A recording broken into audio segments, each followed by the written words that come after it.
ओम नमः शिवाय। दर्शकों, 7 लोगों को ऐसे जलाए कि सामने वाला व्यक्ति आपके कदमों में होगा। दोस्तों, किसी भी व्यक्ति को वश में करने की ज़रूरत कब पड़ती है?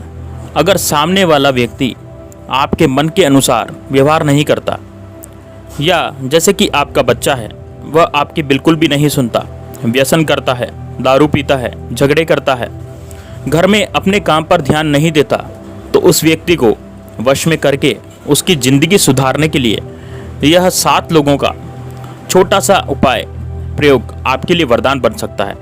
अगर आप किसी गलत नियत से किसी अपने को वश में करने के लिए इस प्रयोग को करने की सोच रहे हैं, तो याद रखें, ऐसा करना निश्चित रूप से गलत होगा।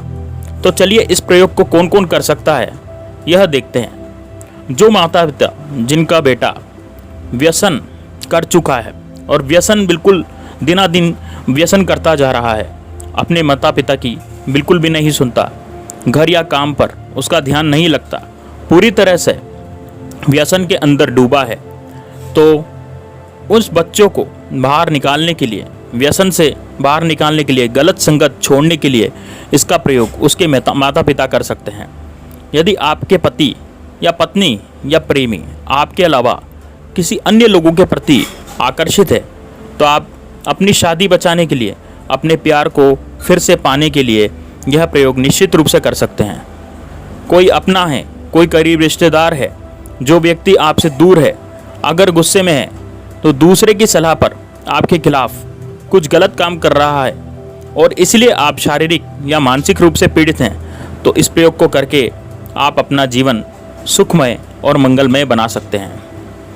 दोस्तों, इससे पहले कि मैं उपाय शुरू करूं, मेरी आपसे विनती है कि भोले बाबा की कृपा यदि आप चाहते हैं और अपने ज़िंदगी में आप भगवान शिव की कृपा चाहते हैं और भगवान शिव के आप बहुत बड़े भक्त हैं, तो इस वीडियो को लाइक ज़रूर कर दें और हमारे चैनल को सब्सक्राइब ज़रूर करें। दोस्तों, प्रयोग ये है कि ये लौंग का प्रयोग है और इस लौंग के प्रयोग से आपका जीवन बहुत सुखमय और मंगल बना रह सकता है। साथ ही में आप पर धन की बारिश भी होगी। माता लक्ष्मी, धन की अधिष्ठात्री देवी माता लक्ष्मी के चरण आपके घर में पड़ेंगे और वह स्थिर हो जाएगी, यानी कि आपका घर पैसों से भर जाएगा, खुशियों से भर जाएगा और आपको कभी भी कहीं भी जाने की ज़रूरत नहीं पड़ेगी इधर उधर काम करवाने के लिए।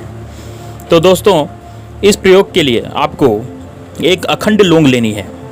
अखंड का मतलब होता है कि लौंग पूरी तरह से अखंड होनी चाहिए, टूटी फूटी नहीं होनी चाहिए। लोग टूटी फूटी लौंग ले लेते हैं, फिर उनका उपाय काम नहीं करता है।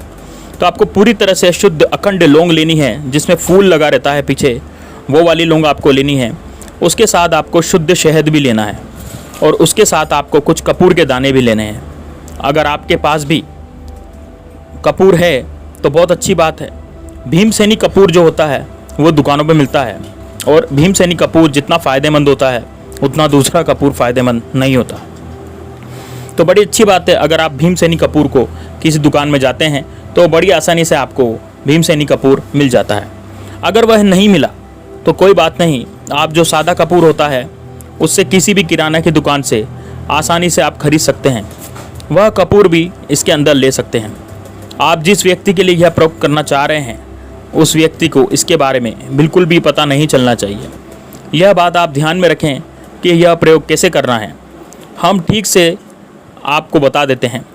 दोस्तों, प्रयोग के लिए थोड़ा सा आपको शहद लेना है और शहद को बाएं हथेली पर लगा लें, यानी कि आपको अपने हाथ की बाएं यानी उल्टी तरफ की जो हथेली होती है उस पर आपको थोड़ा सा शहद लगा लेना है और जिस व्यक्ति को आपको वश में करना है उस व्यक्ति का आप 7 बार नाम ले लें और शहद का आपको स्वाद लेना है।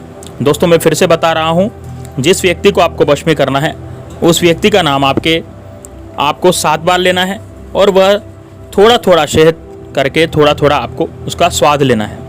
मतलब यानी कि आप राइट हाथ की यानी राइट हैंड के जो अंगूठा होता है उसके पास की उंगली होती है, उस उंगली से शहद को अपनी जीभ पर लगाना है।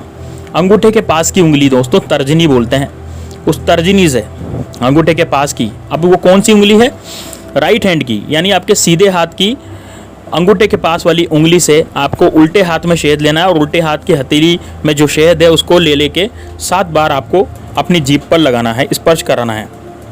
हाथ की उंगली से अपनी जीभ पर स्पर्श कराना है और जीभ पर स्वाद करना है।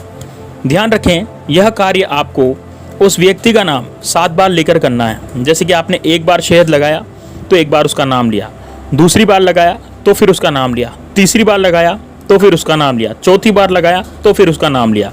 इस तरह से 7 बार आपको नाम लेकर उस शहद को जीभ पे लगाना है उस उंगली से। उसके बाद आपको एक मिट्टी का बर्तन लेना है। अगर आपके पास कोई मिट्टी का बर्तन नहीं है तो कोई बात नहीं, आप स्टील का बर्तन भी इस्तेमाल कर सकते हैं। आपको करना यह है कि मिट्टी के अंदर ज़्यादा मात्रा में आपको कपूर लेना है, और जो मैंने आपको कपूर बताया है वह भीमसेनी कपूर अगर होगा तो भी चलेगा, नहीं होगा तो सादा कपूर भी दोस्तों आप ले सकते हैं। भीमसेनी कपूर को आप मिट्टी के बर्तन के अंदर आपको ज़्यादा मात्रा में लेना है और उसको जलाना है। और लौंग को फूलों की तरफ से, अब लौंग जो है ना, लौंग आपको लेनी है। अब लौंग की फूलों की तरफ से, यानी लौंग के ऊपर जो फूल लगा रहता है उसकी तरफ से शहद को डुबोकर, यानी शहद से डुबो करके, ध्यान में रखो दोस्तों, लौंग के जो फूल होते हैं वो जो फूल है उसको आपको हथेली पर जो शहद है उसमें डुबोना है। और डुबोने के बाद ध्यान रखकर सिर्फ फूल ही होने चाहिए, फूल पूरी तरह से शहद में डूबने चाहिए। और उस व्यक्ति का नाम लेकर कपूर के अंदर उस लौंग को पूरी तरह से जलाना है। ध्यान रहे दोस्तों, उस लौंग को कपूर के अंदर पूरी तरह से जलाना है और उसके अंदर स्वाहा करना है, भस्म करना है, पूरी तरह से उसको जला देना है। 7 बार उस व्यक्ति का नाम लेकर इस क्रिया को संपन्न करना है। यदि लौंग पूरी तरह से जले तो भी ठीक, नहीं जले तो भी ठीक, और कपूर को लेकर उस लौंग को पूरी तरह से आप जला दें। तब तक लौंग पूरी तरह से राख नहीं बन जाती, तब तक आपको कपूर से लौंग को पूरी तरह से आपको जलाना है। अब जब लौंग पूरी तरह से राख बन जाएगी तब आप उस व्यक्ति के शरीर पर, उसमें थोड़ी सी आपको राख उस व्यक्ति के शरीर पर आपको डालनी है। एकदम थोड़ी राख भी चलेगी दोस्तों, यानी कि पूरी राख आपको बिल्कुल भी डालने की ज़रूरत नहीं है। बस थोड़ी सी चुटकी भर के आप राख ले लें और उसके शरीर पर ऊपर थोड़ी सी भी राख जो भभूत हो जाती है उसकी, वो डाल दें। अगर ऐसा करना आपके लिए मुमकिन नहीं है तो वह व्यक्ति जहाँ पर शयन करता है, जहाँ पर वो सोता है, जहाँ पर वो उठता है, वहाँ पर आप राख डाल सकते हैं। वह व्यक्ति जहाँ पर रहता है, खाता है, वहाँ पर भी आप इस राख को डाल सकते हैं। यदि वह व्यक्ति आपके पास नहीं है, कहीं दूर है, तो उस व्यक्ति का फ़ोटो आपके सामने रख लो और फ़ोटो को एक नज़र से, मतलब पूरी एक नज़र से उस फोटो को 5 से 10 मिनट तक देखते रहें और उस व्यक्ति का नाम लेते रहें। उसके बाद रखकर राख उस फोटो पर डाल दीजिए। दोस्तों, यह वेद गुरु का आदेश है कि जो व्यक्ति पूरे मन से, पूरी प्रामाणिकता से और पूरी सही ढंग से इस कार्य का, इस प्रयोग को पूरा करेगा, उसकी मनोकामना 100% पूरी हो जाएगी। दोस्तों, ये जो वीडियो है यह उन लोगों के लिए है जिनके बच्चे दुर्व्यसन में लगे हैं, जिनके बच्चे गाली गलौज करते हैं, घर में लड़ाई झगड़े करते हैं, जिनका पति गाली गलौज करता है, उनको मारता पीटता है या फिर वो उनकी नहीं सुनता, तो उन लोगों के लिए उपाय होने जा रहा है। इसलिए पूरी प्रामाणिकता से और सही ढंग से इस उपाय को आप जरूर कीजिएगा, आपको 100% इसका लाभ मिलेगा। दोस्तों, यह जो वीडियो मैंने आपको बताया है, ये जो मैंने आपको उपाय बताया है, ये भीमसेनी कपूर से यदि किया जाए तो बहुत अच्छा रहता है। भीमसेनी कपूर थोड़ा सा महंगा आता है, लेकिन भीमसेनी कपूर ही असली कपूर होता है दोस्तों। लेकिन जो दूसरा कपूर है वो उससे भी आप काम चला सकते हैं, लेकिन यदि भीमसेनी कपूर आपको मिल जाए जो ज़्यादा बेस्ट रहेगा। आप भीमसेनी कपूर से पूरा का पूरा कार्य इसका कर सकते हैं। तो दोस्तों, ये आपको कब करना है अब मैं वो भी आप समझ लीजिए। ये जो उपाय है ये आप शनिवार के दिन, गुरुवार के दिन या फिर मंगलवार के दिन कर सकते हैं। ध्यान से सुनिएगा दोस्तों, केवल शनिवार, मंगलवार और गुरुवार के दिन यह उपाय किया जा सकता है। इसके अलावा किसी भी अन्य दिन आप यदि इस उपाय को करते हैं तो यह उपाय कारगर सिद्ध नहीं होता है। दोस्तों, लौंग को भैरू जी का स्वरूप माना जाता है। लौंग के ऊपर जो वो फूल होता है उसको भैरू जी का स्वरूप माना जाता है। इस कारण से यह वशीकरण के काम आती है और इसका सही तरीके से यदि उपयोग किया जाए, 7 की क्वांटिटी में हमने लौंग ली, यानी 7 लौंग हमने इसलिए ली है क्योंकि सप्तमी होती है और सप्तमी की वजह से माँ काली का आशीर्वाद भी इस वशीकरण मंत्र में छिपा है। तो इस वजह से यह जो है बहुत ही काम की चीज़ हो जाती है।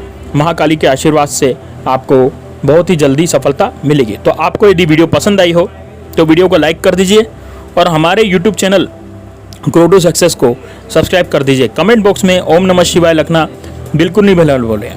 अगले वीडियो में मिलते हैं दोस्तों, तब तक के लिए जय श्री राम, जय बागेश्वर धाम सरकार, ओम नमः शिवाय, श्री शिवाय नमस्तुभ्यम। आप सभी का कल्याण हो।